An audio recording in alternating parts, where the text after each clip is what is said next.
All right, well, welcome to this iteration of the AAST Experts on the Hot Seat Grand Rounds. I'm your moderator, Mike Vella. I'm the Trauma Medical Director at the University of Rochester. I'm one of the trauma surgeons here. Joining me as a moderator who will also be help monitoring the chat is Dr. Rita Brintzenhoff. She's an ACS surgeon and program director of the Surgical Critical Care Fellowship at Carolinas Medical Center, Atrium Health in Charlotte, North Carolina. We have 4 cases prepared for you. Hopefully we can get through all of them. They will be presented by our University of Rochester residents, Dr. Alex Chacon, he's a PGY5, Dr. Matthew Murray, a PGY5, Dr. Vladimir Faustin, a PGY3, and Dr. Neilesh Parikh, a PGY4, all coming to trauma fellowships near you. They're fantastic residents, so please be on the lookout. I want to welcome our panel and thank them for their time and expertise. We have Dr. Caroline Park. Dr. Park is an assistant professor of surgery at the University of Texas Southwestern Medical Center and the trauma medical director at Parkland Memorial Hospital. She's an active member of the American College of Surgeons, the COT, East, and AAST with interest in biomedical engineering, augmented reality, and telemedicine and artificial intelligence. We have Dr. Kartik Prabhakaran. He is the chief of trauma and acute care surgery and the program director of the Surgical Critical Care Fellowship at the Westchester Medical Center Health Network, as well as professor of surgery and vice chair of research in the Department of Surgery at New York Medical College. He is currently the chair of the Greater New York Committee of the COT of the American College of Surgeons. Dr. Niels Martin is the chief of the Division of Traumatology, Surgical Critical Care, and Emergency Surgery at the University of Pennsylvania. He's also the vice chair for diversity, equity, and inclusion for the department. He is the program director for the Trauma Surgical Critical Care Fellowship at Penn and the medical director of the Trauma and Surgical Intensive Care Unit at the Penn Presbyterian Medical Center and the Organ Donor Management Center at the Hospital of the University of Pennsylvania. Hopefully, we'll also have Dr. Leah Tatebe join us. She's an associate professor in the Department of Surgery at Northwestern, as well as the General Surgery Residency Program Director there, and currently serves as the vice chair for injury prevention at the American College of Surgeons Committee on Trauma. So we want to keep this very informal and interactive. Please feel free to ask questions during the chat. We have some predefined pause points throughout each case, but again, for the panel, please feel free to pause at any time. We'd love to get some participation from the audience. Really want to try to get as granular as possible. And I really think that the cool thing about doing this with people from different institutions across the country is really to compare management strategies between surgeons and institutions. And we purposely picked some cases that may be a little bit controversial, that may be different things people would do. So we look forward to getting into it. And with that, we'll start with the first case.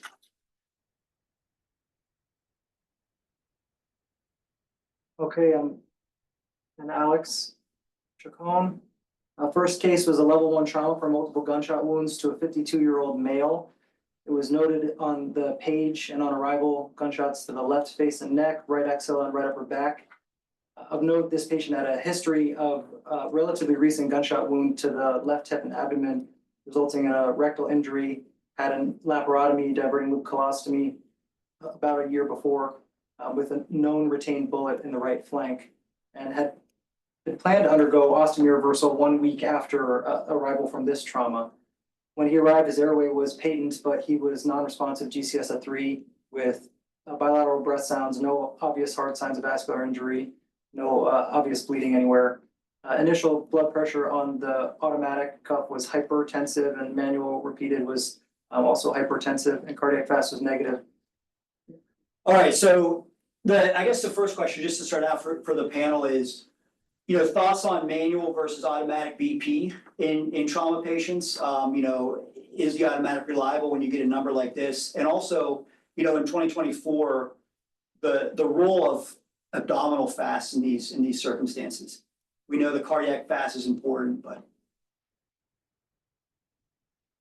You can see the noted different wounds on the patient. Left neck was actually a little more superior than the image here, and then 2 in the right back were the first couple that were noted. Again, just breaking it down so it's a little bit bigger for everyone to see. So what we have is that's not mentioned. yeah. We have is how to determine trajectory with 3 noted holes. I think Dr. Park wanted to reflect on the previous question. She's got her hand up. She's so polite. So I guess my first question is the manual BP thing. I think that's a Penn thing. Maybe it's not Penn Mafia thing, but certainly, with some of these very active activations, you can't really hear much. And I don't really know what the utility of a manual BP is. I don't do them. But I'm curious also, I don't think that this patient's hypertensive. I think this patient is in shock and has severely narrow pulse pressure. So I would say, you know, I wouldn't really classify this as hypertension. Yeah, I'm gonna jump in before Niels defends the pen mafia. I think the role of the automatic blood pressure cuff is really useful when you hear the and it keeps going and it doesn't find one. That's a sign that things are not good. For sure. So agree. Wait, I'm like, we've done manual, but like a manual blood pressure is you put your hand on a pulse and you see, do they have a femoral? Do they have a distal? Like if you have a radial pulse, your blood pressure is fine. That's far better than any number that they get. I would say what you're calling a cardiac fast over here. I don't know where, I think this is a regional thing. We call that a point of care echo. And I don't even call it a fast because it confuses our trainees. So I will say, I want a point of care echo, just a probe on the heart. That's it. I totally agree with everything that's been said, actually. And really, to summarize it, you can't believe a automatic cuff, especially when you get numbers like that, and you need to do some other assessment. Our routine is to do a manual blood pressure, but absolutely, as team lead, I stand at the foot of the bed and I put my finger on the dorsalis pedis, and it gives me a very quick assessment of whether or not that person is having some degree of perfusion. Of course, for the registries of this world and for academic purposes, we want a number. And so that's why we go after the manual number, because it's more accurate. But as a provider providing clinical care in the moment, you can get a lot of information by putting your hand on the dorsalis pedis. Yeah, I'm gonna agree with Niels on this one. We protocolize, manual blood pressure. It's just been too often that people have been led astray with a sense of complacency with the automatic blood pressure, revealing numbers that lead people to think that somebody is normal tense. And I agree with the comment that this patient is not hypertensive, but rather in shock. Absolutely, I agree with that. But we're very, very quick to put in arterial lines as well in the groin. But our algorithm would be manual blood pressure, then a blood pressure cuff automatic, but very, very quick to put in a femoral arterial line. I also just, y'all know I'm going to say it, of the best way to figure out what's going on with this one or actually have done this is he got shot again. So what could we have done in the meantime to have worked to prevent that? But I'll leave that at that. We can move on. That's a great point. I'll note he did have intact distal pulses, 2+ radials and DPs. So how to determine the trajectory? We went with a series of plain films and put them up here, chest x-ray, neck x-ray, and an abdominal film. And you can see on the chest x-ray, significant subcutaneous emphysema. On the neck x-ray, again, emphysema, but also a retained missile that looks like it's central. And then on the abdominal, there's a retained missile in the right flank. Can't see on this film, but there was another film taken with a third bullet, and I'll give away the Yes. CT scan. And so you can see the 3 fragments. Unfortunately, Dr. Vella knew this patient and knew that this was an old retained bullet. So what we're working with is we have 3 known wounds and 2 bullets. So the math doesn't really add up, unfortunately.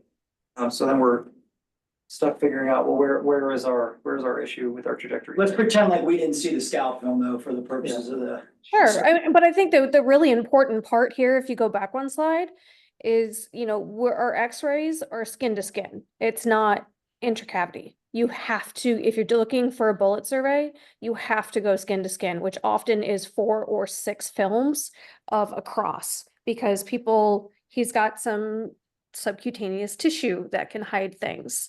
And you've got to be able to do it. I've got this great picture, which was honestly, we all have these moments, a miss on my part, where we had all sorts of scans of pictures and was shot in his lower abdomen.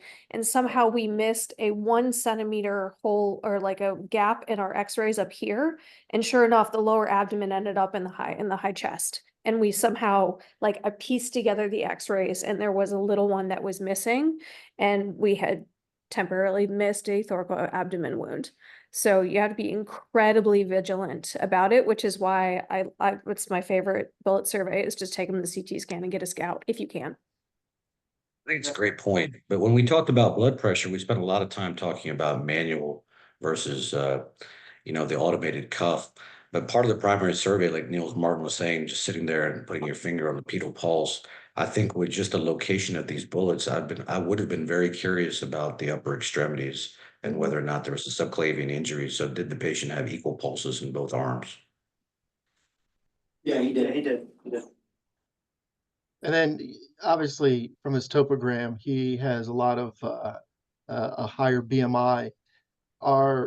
Did he have any signs of vascular injury in the neck, hematoma, bleeding, etc.?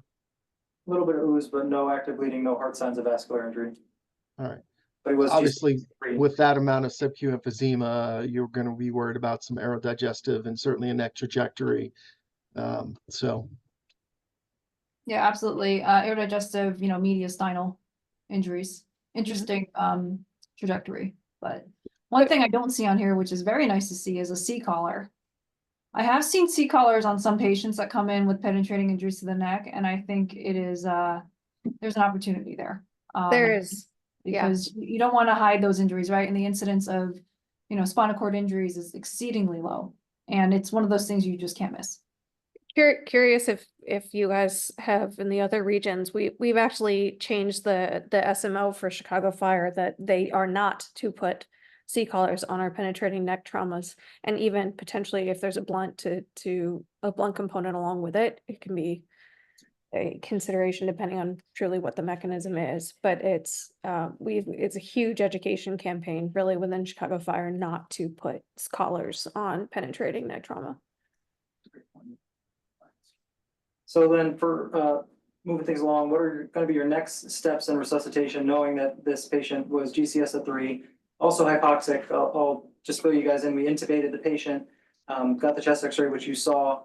Because of the hypoxia, persistent hypoxia, bilateral chest tubes were placed, and the right chest did return a few hundred milliliters of blood. The left was just a little bit of air. The patient was still persistently hypoxic. Yeah, anyone have a plan for what to do with the persistent hypoxia after bilateral chest tube placement and intubation? Can I ask, what did you give him before you intubated him? Or did you? No medications given. No, but in terms of, did you have blood going already? Did you have anything else? Because I think this is a really big point too, that people are pushing of making sure that you resuscitate before you intubate. And for the trainees that are on here, I think that's a really, really key part is to, if they're baggable, if it's not a critical thing, of just remembering you got to get some volume in. And I know people we have official medical directors on here. I just pontificate of protocolizing, actually giving boluses before the medications go in or before you're tubing. I'm just making sure that we're really getting that volume in. First unit of red cells was started at this point.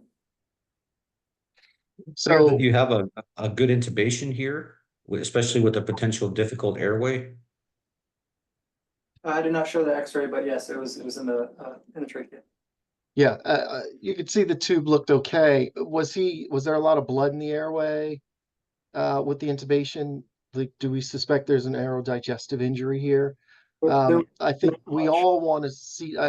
We all want to see the CTA of the neck, right? But the patient has to be stable to get there. And so when you say hypoxia, was he satting like 89% on 50% FiO2, or is he, how hypoxic is hypoxic? 70s on 100%. Yeah. What's coming out of the chest tube besides blood? Is there a massive air leak? Because I'm concerned about, major tracheal bronchial disruption. Obviously, not too proximal. Maybe you would have seen it on the intubation, but A small air leak from both sides, but neither significant, and not much blood coming out of the ET tube. There was a tiny bit on placement. Did he aspirate a ton of blood? Like, does he need a bronch in the trauma bay? Yes. So got a bronchoscopy with a small amount of blood in the airways that was suctioned with improvement in hypoxemia. So probably plugged up the right side with some blood.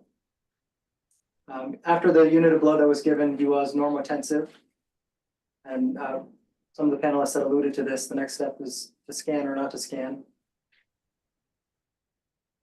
Can you talk a little bit about the cardiac sono or point of care and what it showed? Was there RV strain? Was there, you know, anything there? No RV strain, a little bit underfilled. Well, I don't think you have a clear definitive indication for an OR right now. If you've got, although you don't have a third missile, so you don't entirely know where that is. So, I mean, I think while we all know how very suboptimal abdominal fast is on penetrating trauma, I feel like most of us would probably be lying if wouldn't say that this patient would most likely get all 4 views, especially if there's a question of trajectory. It absolutely means nothing if it's negative, but if it is positive, then at least you have some answer. I agree with those comments, and I would also add, if the choice is to scan or not to scan, if we're not going to scan, well, what are we going to do instead? Yeah. Right? Because there's where would you operate here? So I think that this patient meets all the criteria to be able to go to scan, but I think here the scans are essential for this patient. Agreed. And then just, a little more critical care in there. I mean, he's got bilateral chest tubes, not tons of blood coming out, no massive air leak. You brought him, not a ton of secretions in the airway. What does he feel like? What are your airway pressures doing? You didn't intubate him with meds. Is he just tight? Is he like starting the whatever now that he's perfusing, his shock's coming back and there's just airway tension? Does he now just need a paralytic? So those are all, like I would be very curious as to what his airway pressure is. How tight does he feel? Is he starting to fight back? Those are all the kind of airway maneuvers and in terms of kind of getting your hypoxia corrected. Yeah, it's a great point. He didn't get meds before that, but did get intubation meds. Sorry, we misspoke a little bit. So he got ketamine and rock. There's a little bit of variability here in terms of, rock versus succinylcholine, and his airway pressures were fine. After we did the bronch and got him not hypoxic anymore. We could probably spend the next 45 minutes just talking about intubation meds, but I that's would love it, but yes. So a couple of things noted on the CT scan, just went through a couple of cuts, axial cuts. As you can see, a lesser curved gastric injury, looks like some air near the gastrohepatic ligament. There was concern for a possible aortic intimal injury, and then also a complex mandibular fracture. I'll go forward to read through what the radiologist found. And then we were trying to determine trajectories. Of note, you'll see also there was a fractured left 6th rib. Retained fragment that we could see on the plain film was actually posterior, so potentially an anterior to posterior trajectory. And then looking again at the coronals, left 6th rib, so where the missile was probably a left to right, relatively straightforward transverse trajectory. I'm gonna go ahead and pause on that one though. People don't get shot in anatomic position. Right. So I think it's really, really important, particularly when you're trying to figure out trajectory on scans. Yes. Okay. So if you've got clear hard signs, if you got a broken rib, like that's a spot, right? But even the ribs move. You have a missile, that's where it went. Great. That's fine. Just still don't say exit and entry wounds in your notes. Don't ever do that. But people don't get shot like that. So like, I mean, pictures are great. This is all lovely. But just be very careful saying just because this connects to this, that it didn't necessarily go around because that they were hunched over or flexed or moved, and it won't fully say, okay, you have a hole here, you have a missile here, this is where it went. So you got just really, really high level of suspicion to explore kind of everything, because it will, penetrating trauma can be easy because it's, you find the path and you fix whatever's in the middle. But when the gunshot to the knee that ended up in the chest, had that one that was super fun. Like things can mess with you. And then this is just a cut of the chest. So what we're dealing with looks to be a thoracoabdominal wound at the very least, multi-cavity. The CT read showed a mandibular fracture, maxillary sinus fracture, and then the retained missile was in the neck. with a left vert injury. I just showed you the bilateral hemothoraces and pneumothoraces and the rib fracture. And then would appear to be a gastric injury at the GE junction with liver and diaphragm injuries, possibly an aortic intimal injury. Of note, not a significant amount of blood or fluid in the abdomen on the scan. And he became, while he was in the scanner, hypotensive to the 80s. More blood products were initiated as he was in the scanner. So you can see a TXA given, another unit of reds, and then a whole unit of whole blood with improvement of hemodynamics to blood pressure 140s, 150s. I'm jealous of your whole blood. Yeah, so just two quick questions. So we, our system here is we get whole blood tubed. It's not in the ED, it's tubed down very quickly to the blood bank. So just because we have different institutions on, can you just talk quickly about, when to utilize whole blood if that's located in the critical care bay? And then the second question is, I think for the, in 2024, the role of laparoscopy, when we first saw this trajectory, we're looking at it on the CT scans, when the images are coming out. So it's not as the images aren't as granular, and we're looking at the stomach and there wasn't a ton of blood, minimal air. We couldn't really figure out the trajectories, didn't make a whole lot of sense. The patient at this point was hemodynamically normal. So we had a fleeting thought where we're like, well, do we just put a scope in this patient before he decompensated? So the two are whole blood and then role of laparoscopy and penetrating. Yeah, and I'll say, like I said, I don't have whole blood, so I'm jealous. At my old institution, we only got 4 units a week, so whoever showed up on the day it got delivered got it, and then that was it. So we were kind of our own randomized trial right there, non-randomized trial. I would love to have it. I don't. But laparoscopy, when you're talking about lesser sac right on the aorta, that's bad. Like this is great for endoscopy, especially if you think that there's a hole in the stomach. For sure, you can just scope them. Definitely done that. It's going to be even easier to find, damage into it. Probably needs it anyway with the neck things and everything else, and look at the GE junction. This is like one of the key spots for a missed injury. And I would not, I wouldn't even Dr. Robot on this one. Not that I would, but just saying, like getting up into that spot and truly trusting that you evaluate it. That's going to be really tricky, I think. Completely agree. I would not do laparoscopy here. I would have endoscopy in the OR, and I would use it not only to evaluate the stomach and the potential repair that you do, but also to evaluate the rest of the esophagus as well. I also do not have whole blood, but I will tell you in the last year, one change that we have made is that our 2 units of blood that we give initially, we've replaced that by starting with FFP before blood. Love So that. we start with whole blood. We have our whole blood in the trauma bay. I was going to ask that question of why you started with component therapy and then switched to whole blood, but it sounds like your whole blood is not in the bay. For us, we keep whole blood in the bay, and we're actually participating in the troop trial, so we'll see how that plays out. But whole blood up front is our absolute goal. I also agree, no laparoscopy. I mean, you have a non-right upper quadrant or not isolated right upper quadrant gunshot wound that clearly has a trajectory through the peritoneum. There's going to be an injury there. No use wasting time performing laparoscopy. I mean, if you think this is just right upper quadrant and you want to put a little figure of 8 in the diaphragm laparoscopically, sure. But this is coming across, this is transabdominal. There is absolutely an injury. No use wasting time with laparoscopy. Okay, I want to play devil's advocate here, but have you ever tried to fix something in hiatus in a morbidly obese patient before? Open? Yeah, and it sucks. And I totally agree with this is when I would Dr. Robot, and like the few robot traumas that I've done have been like the next day when we're watching something else or that right upper quadrant that we want to make sure the liver is fine, and then we'll go in and fix the diaphragm. Absolutely, Karen. Like you're totally right. It is a pain to get up to the hiatus while open.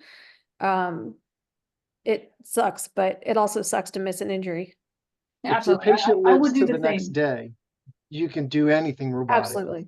But in the heat of the moment, when you're worried about major vascular injury, you've got a trajectory near the aorta, like, you will be criticized to no end if you futz around laparoscopic robotically and your patient exsanguinates. That said, that there's going to be a session at the college of laparoscopic trauma, like if they come in and fix this hole in the lesser sac. It's only because they got away with it. Yeah, I would certainly go open with this one. We do have whole blood in our bay. We've been lucky to have that since October, and we utilize it actually quite a bit. But I would say, you know, maybe if this patient's not bleeding, I'd be concerned that they're developing some kind of tension pneumomediastinum, and that's why they're not acting well, and you're only gonna aggravate that if you're going to insufflate the patient. So I would not proceed with laparoscopy. In the interest of time, we'll try to move some of this along. It's a great discussion so far. So again, consider laparoscopy, did a laparotomy, and while prepping the patient, found that one of the EKG leads that was there when the patient arrived was hiding another missile wound. So that explains our amount of missiles and then Classic. wounds. Yeah. Was it ER or was it pre-hospital that placed it? I believe it was pre-hospital, but not certain. Uh-huh. Yeah. Yeah. Also have a big education campaign of not putting EKG leads over gunshots.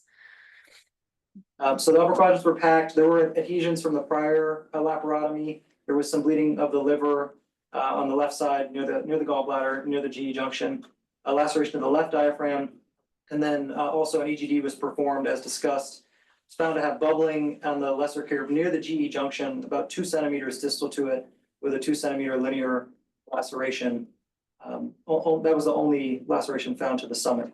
And so this Oh, was hold on. Let's go back to that. So you have just one injury. You have one hole to the stomach.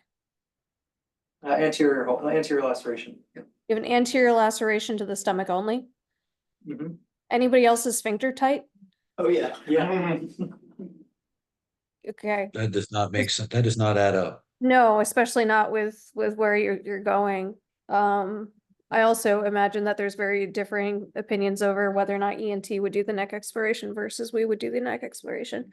But yeah, that is like, ugh. What do you do after you find one hole in the stomach? Because you found the other one? I think punchline is you absolutely need to explore the lesser sac, and you have to look at the posterior wall of the stomach, however you want to do it.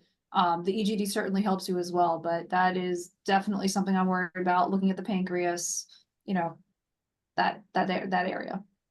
Leak test it, right? With the EGD, not just look at the mucosa, but like insufflate the crap out of it underwater.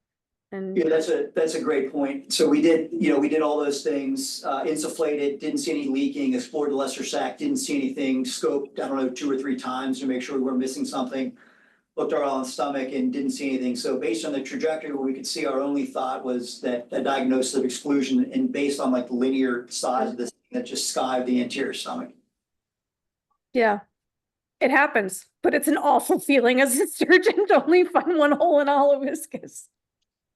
So how would you approach that? An anterior linear laceration, do you repair it? Do you consider a fundoplication? Yeah, and the mucosa, so you're looking at this thing, it's a 2 centimeter laceration. The mucosa around it's not necessarily ischemic, but it's bruised. I mean, it's not the healthiest of gastric tissue, and you're right there, a centimeter or 2 from the esophagus. I mean, this is a very much of a judgment call of the surgeon in there, because depending on different factors of it, you could do different things. I think the key principles are debride back to healthy tissue, right? So it's important if you have a sense of like a true high velocity missile is going to require far more debridement than just sort of a standard handgun. And so it helps if the fact that the billet stopped in the belly means it's probably not one. So debride back a bit to make sure you've got good healthy tissue, and then find a way to put it back together without tension. So the stomach usually is very forgiving. Whether you staple it, you hand sew it, you do, there's a million different ways. And it's just really important as a trauma surgeon, I think, to have all of the tools in your toolbox so that you don't have, well, I only know how to wedge out with a stapler, because there are places, particularly up by the the GJ that you get, or the EG junction, that you're gonna, maybe it doesn't want to come together right, and figure out a way to get it closed. I think it depends on where in the stomach it is, because there's certain areas that are not really great candidates for stapling. And I also think if something happens and this becomes ischemic, is there a salvage maneuver that there is still Yes. more stomach left? So I don't want to necessarily be taking more stomach when, a primary repair might be just fine. So, I mean, it depends on what it looks like. It depends on what part of the stomach. But I'm also going to be placing a dop off distal, like a stomach. We get a tube in and then try to get one distal. I feel like we forget that sometimes, and then well, probably Dr. Martin doesn't because he spends a lot of time in his ICU and has to deal with people without feeding access in the ICU. So it's like, making sure that you're thinking ahead of not only just fixing it, but then what else are you going to do? Always think about your feeding access and especially forehead injuries. Yeah, and to be honest, I'm glad you brought up feeding access. There are a lot of these patients where I actually have put in GJ tubes. And that way, with the GJ tube, I get to suck on the stomach or at least put it to gravity and feed through the J. And that'll buys me some time to use the gut and see what comes out of the drains. So it was repaired primarily with the plan that we may have to do a feeding tube. The diaphragm was repaired, and then liver laceration over the dome of the liver was packed. Decision was made, I'm going to just speed through things for the sake of the other presenters, to not close the abdomen. The patient had gotten 5 liters IV fluids and then the blood products we talked about. So we left him open, went back to the ICU with Therabax on. So what's the rule, like, I don't love this, but in this case, we were worried about the mucosa. I wanted to get one more look. What does the panel think about the role of open abdomen to look at something like this when you're a little bit worried? So I'm sorry, what exactly are you worried about? Which mucosa? The quality of the repair at the gastric. Stomach. I mean, I would hope that you could feel pretty confident with that. If you're not, then maybe you need to revise something. I think the only thing here that might have kept the chest or the belly open is that you packed the liver, but doesn't sound like that's a major issue or something that's bleeding. The other thing that and maybe this is a more of an effect of whole blood today, but 5 liters of IV fluids during a case where you gave otherwise 5 other units of blood. I mean, I think that's we try to decrease that ratio now. When we're using whole blood, we're giving a whole lot less IV fluids. If this could have been 4 units of whole blood and 1 unit of IV fluids, that's a beautiful ratio. So and again, whether or not that contributes to the need to leave the belly open is unclear, but probably contributes a little bit. But I don't know if I would have left this belly open.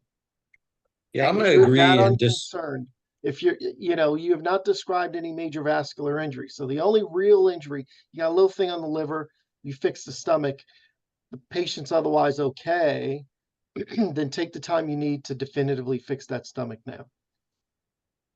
I agree. I agree and I disagree. I'm going to offer a different opinion.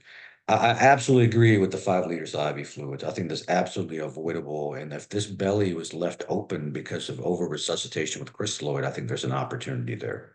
Now, if the belly is being left open to come back and take a second look, I think I would only be okay with that in this case because it's a stomach. Because too often I have heard, well, I want to come back in 48 hours and take a look at this small bowel anastomosis that I did, or this colon anastomosis that I did. And the first thing I say is that, well, that's not when it's going to fail. So you know what? You might as well leave the belly open for the next week or 10 days. Yep. So I think that in this particular thing, if you're really worried and you want to take a look, I think it's okay. But on the other hand, I think we have to remember there is a price to pay for open abdomen. And I agree with Dr. Martin as well that, well, why are we leaving the OR then if we're not completely happy? Could we be a little bit more definitive potentially with the operation that we're doing? Yeah, I 100% agree with all of that. I think, we didn't mention the neck exploration, so it's a question, was this a really long case? Did they have the neck exploration too to do? But then you're looking at, your pH and, what your deficit's doing and resuscitative techniques. I would not leave it open for that. I will say though, since Dr. Vella said that he was going to reverse him the following week, if you want to leave him open the next day to fix his shock and then take down his stoma on the reversal, sure, why not?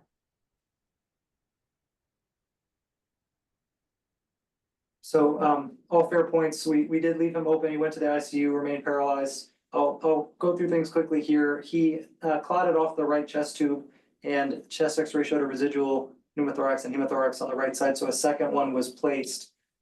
He went back to the OR after a day and a half. On reinspection, the right diaphragm did appear intact. That's an important point for later. We looked at the stomach again. There was an area of possible ischemia. to the anterior stomach that was even more proximal to the repair, so right at the GE junction. We took down the triangular ligament to look at it better. Did another EGD, which showed healthy mucosa, no full thickness injury, but we could see the light through the stomach. There was a negative leak test. Took out the gallbladder because it was looking partially ischemic and it was near the area of injury to the liver. Performed a stem gastrostomy on this patient, and then placed a couple of drains in there around the GE junction. Went to the ICU and did all right for the next couple of days, just a little bit of blood products required. Went back and no evidence of gastric leak at that time. A Whitman patch was placed with a plan to do a sequential closure, which was closed by hospital day 7. One of the 2 right-sided chest tubes was removed hospital day 6 as it was partially dislodged. He had persistent fevers after the series of surgeries, despite being on antibiotics, and then started to have purulent drainage from the sites on the right side, the area where the missile was on the right, which was just under the skin, as well as the right chest tube site. So that area of the missile was IND. The pus coming from the right chest tube ended up growing out staph legionensis and candida. And so antibiotics were brought in. But then the next day, hospital day 9, we noted bile in the right side of chest tube. I mean, the obvious question here is, did you look at the right side of the diaphragm? I mean, you had those fancy arrows on your scan. Mhm. Did you look at the right side of the diaphragm? You mentioned the left side that you repaired that. We did. On the second take back, we inspected it, we felt it, and did not see any obvious right side of diaphragm injury. Okay, now was there any misadventures with the chest tube on the right side? Because certainly we've heard of tubes going under the diaphragm as well. No. That's a great point. So at this point, we're wondering exactly where the bile is coming from the original injury versus, like you astutely pointed out, anything iatrogenic. So we sent for a pleural amylase as a test to figure out if it was coming from the liver or coming from the G junction injury. The pleural amylase was greater than 20,000, which lets us think it's somewhere in the GI tract, somewhere viscous.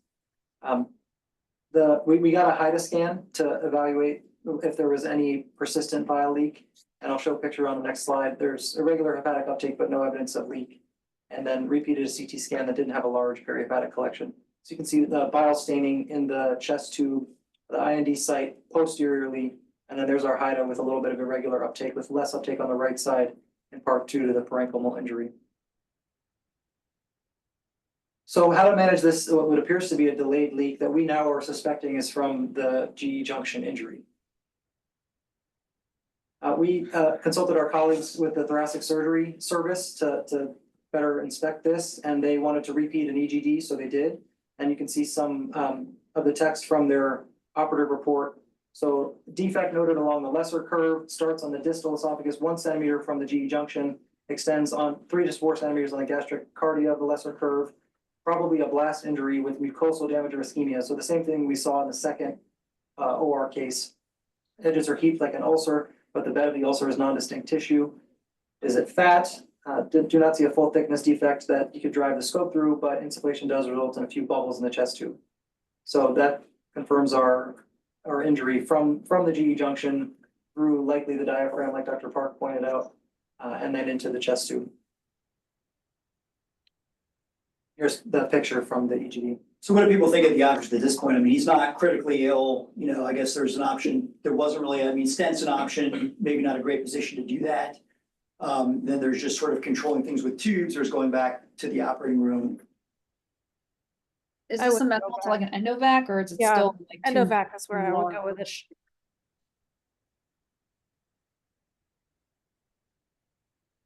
It looks like the endovac may not work. I don't know. It looks like it's more along the, I wouldn't say it just looks like they wouldn't seat well, is I guess what I'm saying, but that's an option. Yeah, I don't know if it seems as though it's getting too far down onto the stomach to do the endovac, but I mean, that's a great option in the chest. If your thoracic colleagues are comfortable with it, maybe give it a shot. Otherwise, maybe you just have to ride this thing out and hopefully it seals over in time. But I'd be hard pressed to go back in. I mean, at this point, you'd be resecting the GE junction and doing like a, gastrostomy or something. Yeah. Would anybody have done a door, like some sort of a fundoplication, before you definitively close this to protect that repair? It was something that came up. No, We really just discussed this case like a few weeks ago, very similar case. It was almost like a skive injury on the anterior portion of the GE junction, and patient underwent an anterior, like a door, basically. Patient did fine. Think you can watch this, but one other option, if your thoracic surgeons would consider it, and I'm curious what the other panelists think, is not going back in through the belly, but going in through the chest. Virgin territory, and then trying to do a wrap through there. I mean, they just conversation with your thoracic guys about that, but I would say it's probably not virgin. If there's bile coming out of it, it's gonna be, I think, a disaster in the chest too. Yeah, I would agree. I mean, the stomach area where it was repaired, that's all been violated. So even if you pull that into the chest, it's going to be a disaster of a GE junction. And then I don't know if this just wasn't clear to me, but are we 100% convinced the bile in the chest tube is coming from this? We were fairly convinced, yeah. Okay, fine. I won't circle back. Just because of the bubbling during EGD that came straight out the chest tube. Got it. So we elected with the plan for patients. Here you can see a CT scan with air in that space. Because there's a little bit of a collection in the pleural space on the CT scan, a pigtail was placed in the chest, so now we've got 2 drains in the chest. Maintained on antibiotics, did end up getting a left external iliac DVT, so was put on a heparin drip. Got a tracheostomy. This is an interval CT scan with a developing myeloma in the right lobe of the liver. But we did not drain that. We kept the right-sided pleural pigtail in place, but gradually decreased. There was improvement in pleural amylase and lipase to essentially normal after, this is hospital day 26, so 2 weeks after the initial time we noted that pleural amylase was 20,000. Plus gradually decreased with our course of antibiotics. A repeat EGD from the thoracic team, so this is a couple weeks after the initial one. Could still see a gastric perforation at the GE junction extending 2 to 3 centimeters. 50% smaller than prior. The base of the quote unquote ulcer was covered with a dark tissue and suspected it healed at this point. No air leaking at this point. Yep. So you can see the injury here, much improved. Eventually the right-sided chest tube was TPA'd. The patient went through a slightly convoluted ICU course needing a permanent pacemaker for bradycardia, but otherwise did well, went to the floor and managed hypertension and electrolyte imbalances, eventually convalesced and got this esophagram showing no leak and went home after 74, or so went to rehab and then eventually went home after 74 days and then a few weeks in rehab. We saw him in clinic after 5 months and he's doing well, just working with chronic pain. Any questions about this case? It's a difficult one. Yes, Yeah. Good save. I would say, I assume he was on TPN the whole way through, and just circling back then to the original comments that were made at the end of the index operation about either leaving a peg or GJ or even a dob off, that you snake intraoperatively well past the ligament of Treitz so that you'd have long-term feeding access. I think would have, doing that every case when you get this disaster, then you can actually still feed them enterally while that stomach heals, and it just keeps you off TPN for the weeks and weeks that this guy needed to heal. So. Yep, and he was on TPN for a while. He had the stem gastrostomy, but wasn't fed for a while because of the leak maintained with an NG tube with suction and the G tube with gravity. Right. Thank you, everybody. Great job. 3 more cases, 15 minutes. Yeah, we'll get through what we can. That was a good one. Vella knew when he was choosing his panelists, this was gonna be a problem. This next case is a little more straightforward. Again, I'm Neil. The patient's LM, 80-year-old female, a history of hypertension. She presented as a level 2 trauma. She fell down 10 stairs when she was carrying laundry onto a hardwood floor. Her primary survey was intact. Her hemodynamics were initially normal with the following vital signs. Her GCS was 15 And her secondary survey was significant only for left chest wall and right wrist tenderness. We did not perform a fast exam at this time. She was hemodynamically normal. We elected to proceed with a CT scan, which I will try to play for you here.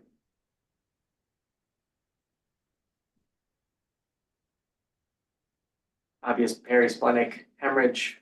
There was a hyperdensity up top, which was either active extravasation versus pseudoaneurysm. See blood, I guess I went back up to show you again.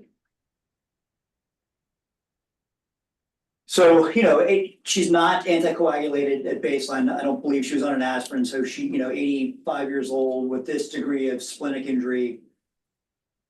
What does the panel think about going to the OR, attempts at IR? Do you change that based on sort of age, other risk factors based on the imaging? Can you go back to her vital signs again? I think, it's really important to understand geriatric physiology and, how these patients really don't have that reserve, just like pediatric patients don't, like both ends of the spectrum, right? So, is she going to tolerate relative hypotension as well as somebody else? And they don't. Is she beta blocked? All those kinds of things. So I think the same things should still apply in terms of serial hemoglobins and whatnot, but maybe with a lower threshold to, consider operative intervention. But in this case, I don't know what grade it was, but, angioembolization, I would say it would be the first line, right? Active extravasation, pseudoaneurysm, something like that. I agree. Now, Dr. Vella, are you asking about the worry about failure rates and angioembolization based upon her advanced age? And are you saying?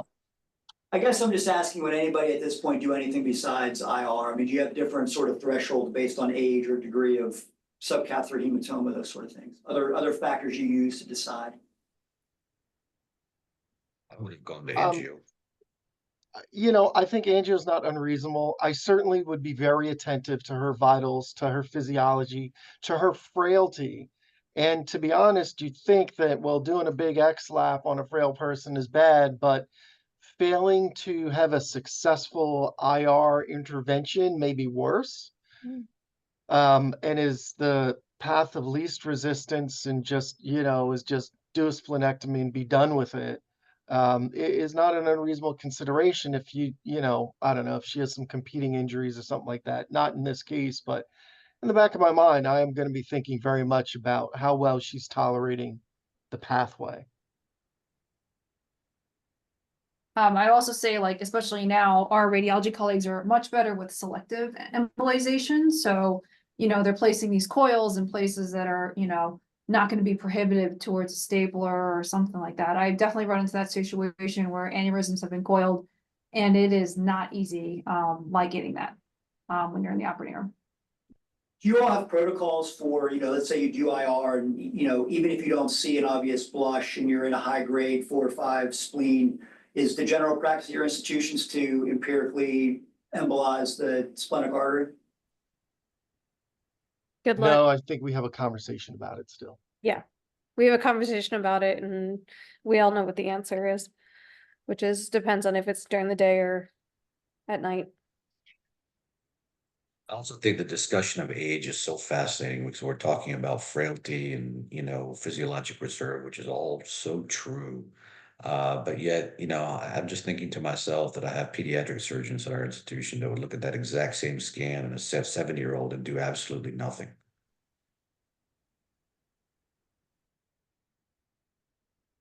Oh, to be 7 years old. Have the healing capacity of a child. I mean, just get rid of gravity and we'll be fine. So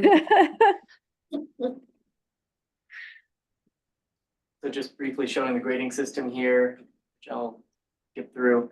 The final injury list is left 6 through 10 rib fractures, what we call the grade 4 splenic injury with moderate hemoperitoneum, as well as the right distal radius fracture. Our initial management strategy was, as the panelists said, which is interventional radiology consultation for an angioembolization.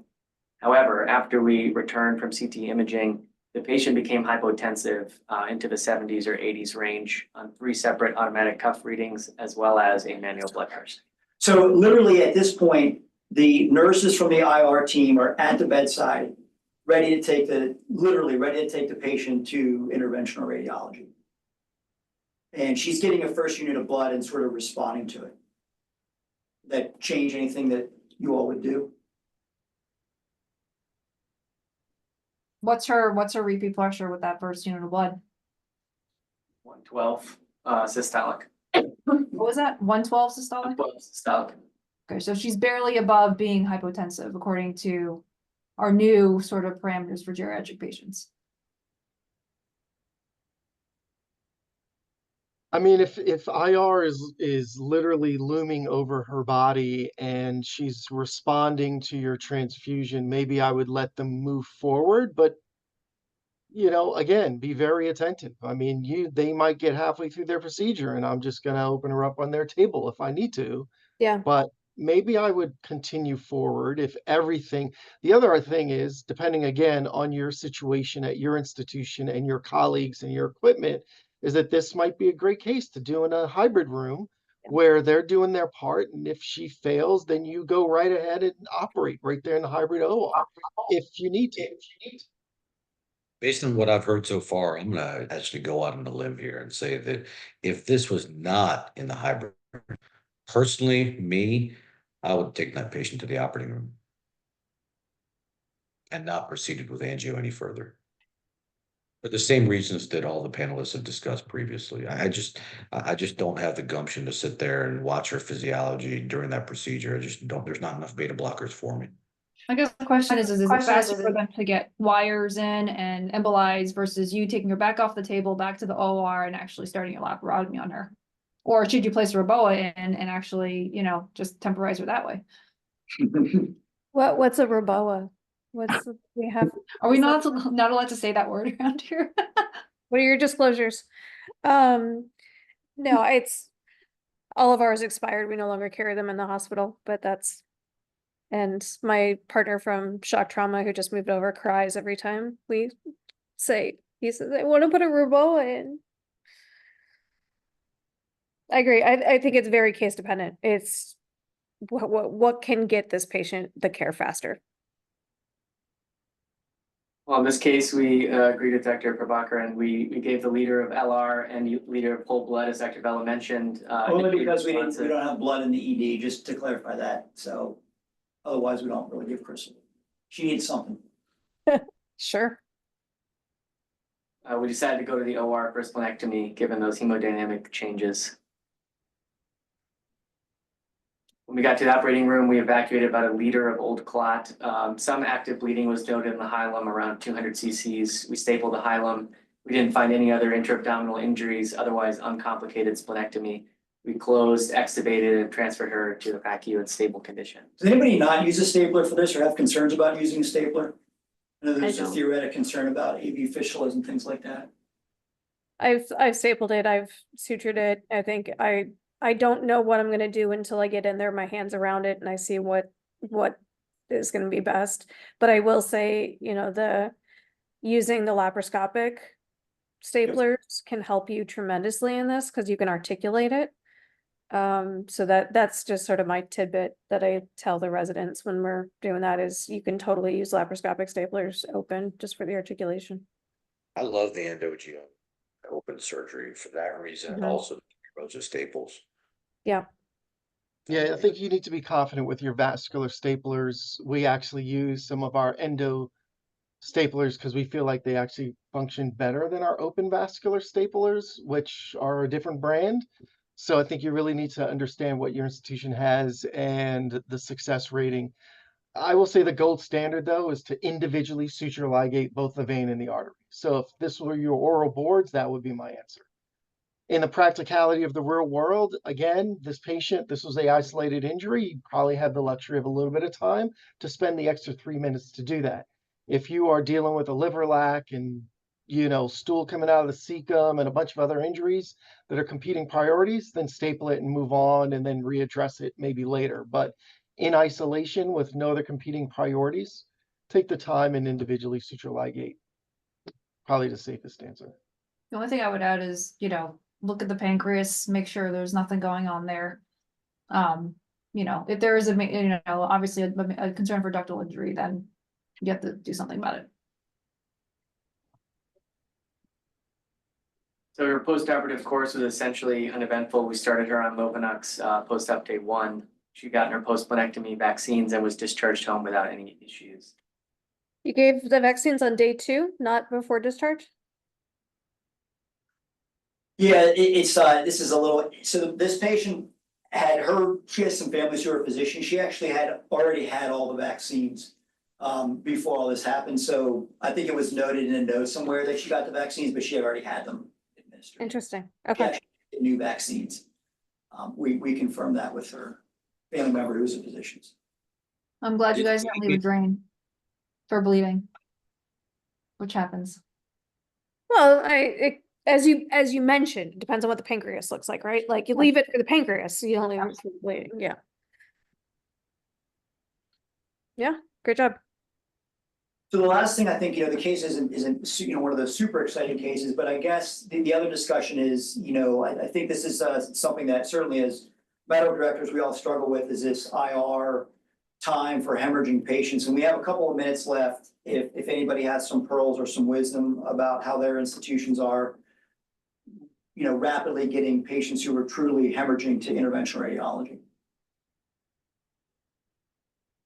Again, it really just depends on if it's day or night. If you have a patient who requires IR, it's gonna be a lot better. I will tell you right now with the DNC in Chicago, if I call IR in, and they've already left for the day, it ain't gonna happen. Like, it's just like, I don't even know, maybe they're staying in house just so that we don't have to worry about it. But like, it can take a really significant amount of time to get in. And I know this is the sort of the bane of the TMD's existence, is trying to negotiate the IR time down to meet standards. I actually had an IR person tell me, well, it'll be faster if you just go take the patient and do it. I was like, well, I know that, but is that the best thing for the patient? And so I think it's just really important to have really great relationship with your IR people. Like, they know if trauma's calling, that we really mean it. Like, they seem to be like, if I'm calling them at night, especially if I'm the one who calls, like, meaning not the residents who are calling, but if the attending is the one who's actually paging out and saying, no, this needs to come in. I think building that rapport with IR of just so that you don't get the kickback of like, oh, I have to call so-and-so or so-and-so. We also just have a list of all the IR attending, so it can be a direct attending to attending conversation to move it through faster. I think those are really great points, and I agree. I mean, I think that everybody's struggling with the, consult to arterial puncture time, and how do you meet that? And I think that certainly for high volume trauma centers, having a hybrid room, and we have the luxury of having one, although our cardiac folks love to use it, so it's not always there just for us. But I think having a hybrid room really does help. But I think that there's some resources here that are required. I think that Dr. Vella has done some work in his own institution about how to put together a team and a process with respect to this. But what I found is that it's not just about your interventional radiologists. It's also about the other team members, because there's only certain Texans, only certain nurses that are on these teams that know where the equipment is and are familiarized with them. Do you pay them to be in-house? How far away are they? So that 60-minute, what does that entail? If the interventional radiologist is willing to be there in 15 minutes, is that still going to get the job done? So I think there are a lot of nuances there that make it difficult. Yeah, I think it depends on what you define as your time of consultation. I mean, there's a number of things, some wiggle room, so to speak. And what you define as need for urgent hemorrhage control. So we've done some stuff here. We've created this CERT response, and we're certainly getting our time down towards that 60-minute mark. But it's very tough. I would say that, even with this protocol being in place, there will be, circumstances where they're taking care of another patient emergently and they're just not available. And so, the patient can't just be sitting there parked in the trauma bay waiting for IR. Like, you have to have a contingency, right? It's like, if then this. And I have emphasized that multiple times to our teams. It's like, their patient's taking care of this patient at night. Tomorrow morning, like, are you trending seroglobins? At what point are you going to transfuse? At what point are you going to go to IR? That has to be crystal clear.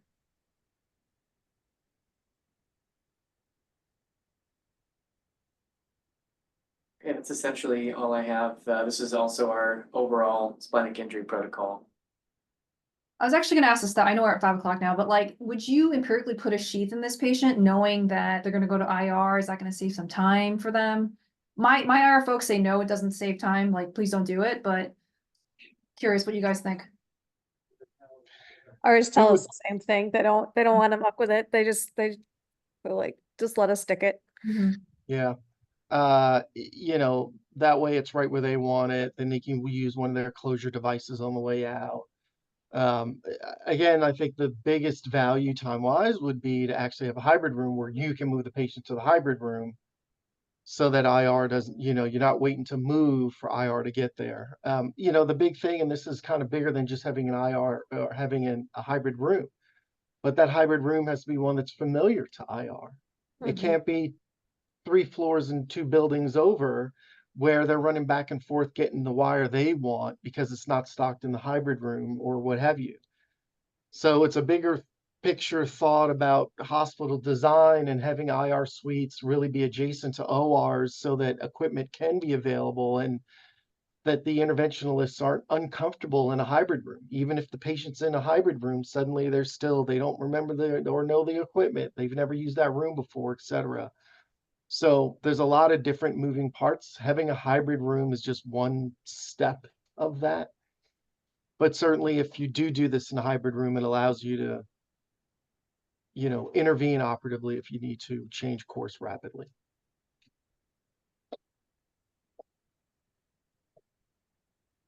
All right. Well, that was a great discussion. I apologize to Matt and Vlad. I know we spent a lot of time on those cases, which is great. We'll try to make sure you guys have another venue to present those other 2 cases in. I just want to remind everybody, please submit your sign-in sheets to the AASD office by this Friday, the 23rd. Our next experts on the hot seat with the Healthcare Economics Committee is on October 9th. So I want to thank the attendees. I want to thank our expert panel for that great discussion and our residents here for presenting those cases.